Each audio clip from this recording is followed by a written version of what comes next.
सभी साथियों को मेरा नमो बुद्धाय, जय भीम, जय मूल निवासी। साथियों, डॉक्टर बाबा साहब अम्बेडकर के दृष्टिकोण में बुद्धिज्म, इस सीरीज का यह 20वां एपिसोड है। और पिछले एपिसोड में हमने देखा कि तथागत बुद्ध ज्ञान प्राप्ति के बाद में समाज में व्यवस्था परिवर्तन का आंदोलन चलाते हैं और जिसके अंतर्गत वो दो महत्वपूर्ण कार्य करते हैं। पहला कि अल्पजन हिताय अल्पजन सुखाय पर आधारित व्यवस्था के समर्थन में जो सिद्धांत होते हैं, उन सिद्धांतों का बड़े पैमाने पर विरोध करते हैं, उन सिद्धांतों के विरोध में निरंतर प्रचार प्रसार करते हैं। और दूसरा महत्वपूर्ण कार्य वो करते हैं कि बहुजन हिताय बहुजन सुखाय की व्यवस्था को समर्थन करने वाले सिद्धांतों का समाज में बड़े पैमाने पर प्रचार प्रसार करते हैं। ये दो प्रकार के कार्य करने से समाज में कई प्रकार के परिवर्तन होते हैं। आज के एपिसोड में हम इसी बात को जानने का प्रयास करेंगे कि तथागत बुद्ध द्वारा जो व्यवस्था परिवर्तन का आंदोलन चलाया गया, उस आंदोलन का समाज पर क्या परिणाम आया, उसे हम एक एक करके समझने का प्रयास करेंगे। यदि आपने इस चैनल को सब्सक्राइब नहीं किया है तो नीचे लाल कलर के बटन है, वहाँ पर क्लिक कीजिए और चैनल को सब्सक्राइब कीजिए। तो चलिए हम इस एपिसोड की शुरुआत करते हैं। तो तथागत बुद्ध ने जो व्यवस्था परिवर्तन का आंदोलन चलाया, उस व्यवस्था परिवर्तन के आंदोलन का समाज पर, राजनीति पर, धार्मिक व्यवस्था पर, सांस्कृतिक व्यवस्था पर और समाज के तमाम व्यवस्था पर बुद्ध द्वारा चलाए गए आंदोलन का परिणाम आता है। तो हम जो महत्वपूर्ण जो व्यवस्थाएं होती है, उसके ऊपर समाज पर क्या प्रभाव पड़ा, उसके बारे में हम एक एक करके जानने का प्रयास करेंगे। तो तथागत बुद्ध ने जो आंदोलन चलाया, तो उन्होंने अल्पजन हिताय अल्पजन सुखाय की व्यवस्था को समर्थन करने वाले सिद्धांतों का विरोध किया। उसका परिणाम ये हुआ कि समाज ने वेदों को मानने से मना कर दिया, वेदों को मान्यता देने से मना कर दिया। वेद ये अल्पजन हिताय अल्पजन सुखाय की व्यवस्था को समर्थन करने वाला सिद्धांत था, तो वेदों को मानने से मना कर दिया, जिससे वेद प्रभावहीन हो गए। वर्ण व्यवस्था जो कि अल्पजन हिताय अल्पजन सुखाय के व्यवस्था को समर्थन करती है, उस वर्ण व्यवस्था को समाज के लोगों ने, बहुसंख्यक समाज ने मानने से मना कर दिया, तो समाज में वर्ण व्यवस्था प्रभावहीन हो गई।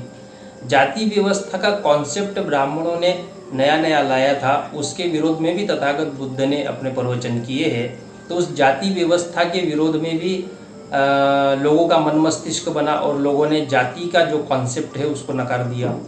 इसके अलावा समाज में जो ये बात प्रचारित की गई थी कि मनुष्यों में ब्राह्मण श्रेष्ठ है, इस बात को भी समाज ने, बहुसंख्यक समाज ने नकार दिया। ब्राह्मणों की श्रेष्ठता प्रभावहीन हुई और समाज ने जन्म के सिद्धांत को मानने के बजाय कर्म के सिद्धांत को मान्यता दी। क्योंकि अल्पजन हिताय अल्पजन सुखाय की जो व्यवस्था है, वो जन्म के सिद्धांत के आधार पर, जन्म का सिद्धांत उस व्यवस्था को समर्थन करता है। तो जो जन्म का सिद्धांत है, जो ब्राह्मण प्रचार करते थे कि ब्रह्मा के मुख से ब्राह्मण पैदा हुए, इसलिए ब्राह्मण सर्वश्रेष्ठ है, तो इस जन्म का जो सिद्धांत है, इस जन्म के सिद्धांत पर आम जनता ने इसको नकार दिया और इसकी स्थान पर कर्म के सिद्धांत को स्वीकार किया। तो ये सामाजिक परिणाम तथागत बुद्ध के आंदोलन के हुए, क्योंकि तथागत बुद्ध ने बहुसंख्यक समाज के, या यूं कहे कि आम जनता के मन मस्तिष्क में परिवर्तन करने का कार्य किया। तो आम लोगों के मन मस्तिष्क पर जो वेदों का, ब्राह्मणों के श्रेष्ठत्व का, जाति का या वर्ण व्यवस्था का जो प्रभाव था, वो प्रभाव समाप्त हुआ और उसके बजाय आम जनता ने बहुजन हिताय बहुजन सुखाय को समर्थन करने वाले सिद्धांतों को मान्यता दी। तो लोगों ने जो वर्ण व्यवस्था ऊंच नीच पर आधारित थी, उसको अमान्य करके समता, स्वतंत्रता, भाईचारा और न्याय पर आधारित व्यवस्था को मान्यता दी। तथागत बुद्ध ने प्रचार किया था कि मानव मानव के साथ में कैसा व्यवहार होना चाहिए और मानवता का तथागत बुद्ध ने प्रचार किया था, तो आम जनता ने इस मानवता के सिद्धांत को स्वीकार किया और मानवता के सिद्धांत को मान्यता दी। तर्क और बुद्धि संगत विचारों को समाज ने मान्यता दी कि कोई भी बात जो तर्क और बुद्धि के आधार पर सत्य साबित होगी उसी को स्वीकार किया जाएगा, बाकी किसी तरह की बातों को स्वीकार नहीं किया जाएगा।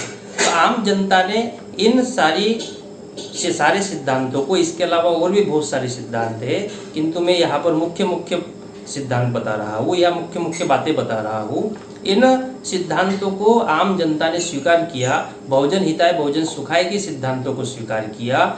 इसका परिणाम ये हुआ कि ब्राह्मणों की जो वर्ण व्यवस्था थी वो वर्ण व्यवस्था समाज के मन मस्तिष्क में धराशायी हो गई। उनकी वर्ण व्यवस्था सामाजिक दृष्टि से धराशायी हो गई और उसकी जगह पे आम जनता ने समता, स्वतंत्रता, बंधुता और न्याय पर आधारित व्यवस्था का समर्थन किया। तो मूल रूप से मनुष्य के मन और मस्तिष्क में, यानी कि उसके विचारों में परिवर्तन करने से ही हर तरह का परिवर्तन होता है। तथागत बुद्ध ने बड़े पैमाने पर यह कार्य किया और आम जनता के मन मस्तिष्क से ब्राह्मणों का वर्चस्व समाप्त कर दिया। यह बहुत बड़ा सामाजिक परिवर्तन या सामाजिक परिणाम तथागत बुद्ध द्वारा चलाए गए आंदोलन का हुआ। आज के एपिसोड में इतना ही।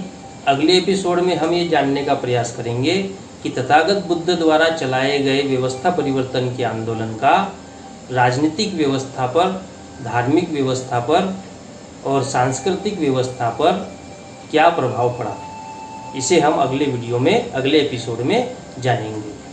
तब तक के लिए नमो बुद्धाय, जय भीम, जय मूल्यवासी।